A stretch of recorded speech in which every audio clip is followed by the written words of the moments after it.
मैं Rose Oraon, assistant professor, department of history, Ramgarh college, Ramgarh, Vinoba Bhave university से इतिहास विषय के अंतर्गत कुतुबुद्दीन ऐबक की उपलब्धियों के बारे में जानकारी दे रही हूँ। यह टॉपिक स्नातक स्तर पर महाविद्यालयों में पढ़ाई जाती है। विनोबा भावे विश्वविद्यालय में बीए सेमेस्टर 4 कोर 8 में chapter 2 establishment of Turkish rule in India के अंतर्गत इसे रखा गया है। अब चर्चा करते हैं कुतुबुद्दीन ऐबक की उपलब्धियों पर। भारत में गुलाम वंश का संस्थापक कुतुबुद्दीन ऐबक तुर्किस्तान का निवासी था। बाल्यावस्था में उसे गुलाम बनाकर निशापुर के काजी फखरुद्दीन को बेच दिया गया। काजी के पुत्रों के साथ उसने विद्या अध्ययन किया तथा घुड़सवारी और सैनिक प्रशिक्षण प्राप्त किया। काजी की मृत्यु के बाद उसके पुत्रों ने कुतुबुद्दीन को एक सौदागर के हाथों में बेच दिया। इस सौदागर ने गजनी ले जाकर उसे मोहम्मद गोरी को बेच दिया। अपनी योग्यता एवं पराक्रम से उसने गोरी का मन मोह लिया। उसकी योग्यता एवं कार्य कुशलता से मोहम्मद गोरी प्रभावित हुआ और उसे उच्च पदों पर नियुक्त किया। मोहम्मद गोरी ने भारत पर विजय प्राप्त की थी, किंतु उसने भारत पर शासन नहीं किया। तराइन के द्वितीय युद्ध के उपरांत मोहम्मद गोरी ने उसे अपने साम्राज्य का शासक नियुक्त किया। 1206 ईस्वी में गोरी ने ऐबक को नियमित रूप से अपना प्रतिनिधि घोषित कर दिया तथा उसे मलिक की उपाधि से अलंकृत किया। कुतुबुद्दीन ऐबक ने 1192 ईस्वी से 1206 ईस्वी तक मोहम्मद गोरी के प्रतिनिधि के रूप में कार्य किया। इस काल में उसकी मुख्य उपलब्धियां सल्तनत को सुरक्षित रखना और विस्तृत करना था। गोरी की मृत्यु के पश्चात 1206 ईस्वी से 1210 ईस्वी तक उसने दिल्ली पर स्वतंत्र शासक के रूप में शासन किया और दिल्ली सल्तनत को गजनी साम्राज्य से पृथक करके उसकी स्वतंत्रता स्थापित की। इस काल की यह सबसे महत्वपूर्ण उपलब्धि थी। सिंहासनारोहण के बाद कुतुबुद्दीन के समक्ष अनेक समस्याएं थी। जिस समय कुतुबुद्दीन ऐबक शासक बना, उस समय जो समस्याएं थी उनका समुचित समाधान किया जाना आवश्यक था। वह योग्य सैनिक तथा प्रशासक था और उसने अनेक विजय प्राप्त की थी। लेकिन 1206 ईस्वी के बाद की समस्याओं को उसने विनयशीलता, राजनीतिक विवेक और धैर्य से हल किया। कुतुबुद्दीन ऐबक की तत्कालीन समस्याओं पर एक एक कर हम चर्चा करते हैं। पहला, अमीरों की समस्या। कुतुबुद्दीन ऐबक जब राजगद्दी पर बैठा तो उसके समक्ष यह समस्या थी कि अमीर उसे अपना सुल्तान स्वीकार करने को तैयार ही न थे। एल्दोज तथा खिलजी सरदार उसकी अधीनता स्वीकार करना अपना अपमान समझते थे। यह समस्या अत्यंत जटिल थी तथा इसी वजह से कालांतर में कुतुबुद्दीन को अनेक कठिनाइयों का सामना करना पड़ा। अब दूसरी समस्या पर चर्चा करते हैं। हिंदू राज्य। हिंदू राज्यों की बढ़ती हुई शक्ति भी कुतुबुद्दीन ऐबक की चुनौती बनी हुई थी। चंदेल, गढ़वाल तथा प्रतिहार की शक्ति का दमन करना उसके लिए आवश्यक था। तीसरी समस्या थी सीमा प्रांतों की सुरक्षा की। कुतुबुद्दीन ऐबक के लिए यह आवश्यक था कि वह सीमा प्रांतों की सुरक्षा का समुचित प्रबंध करे। ख्वारिज्म के शाह ने मध्य एशिया में जिस विशाल साम्राज्य की स्थापना की थी, उसे देखते हुए ऐसा करना और भी आवश्यक था। सीमा पर एल्दोज तथा ख्वारिज्म के शाह के आक्रमण की आशंका बनी रहती थी।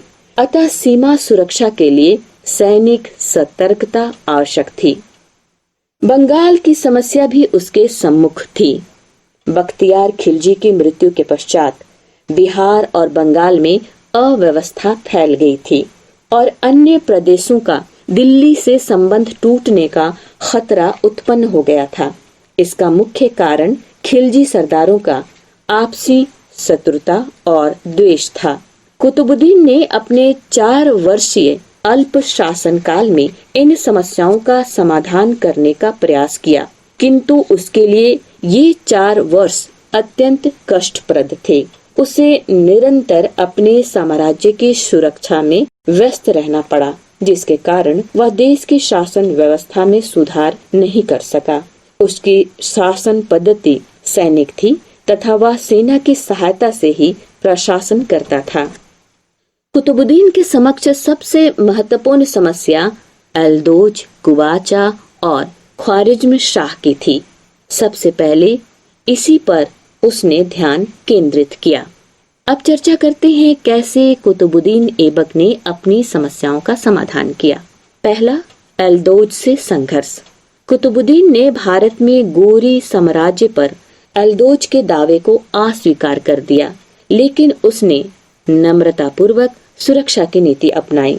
दूसरी ओर एल्दोज ख्वारिज्म के शाह से भी कूटनीतिक चालें चल रहा था, पर इसमें वह असफल हुआ और 1208 ईस्वी में उसे गजनी से भागना पड़ा। कुतुबुद्दीन ने इस अवसर का लाभ उठाकर गजनी पर कब्जा कर लिया, परंतु ऐबक के शासन को जनता ने पसंद नहीं किया, अतः शीघ्र ही ऐबक को गजनी छोड़ना पड़ा। ऐबक के गजनी से लौट जाने पर एल्दोज ने पुनः गजनी पर अधिकार कर लिया।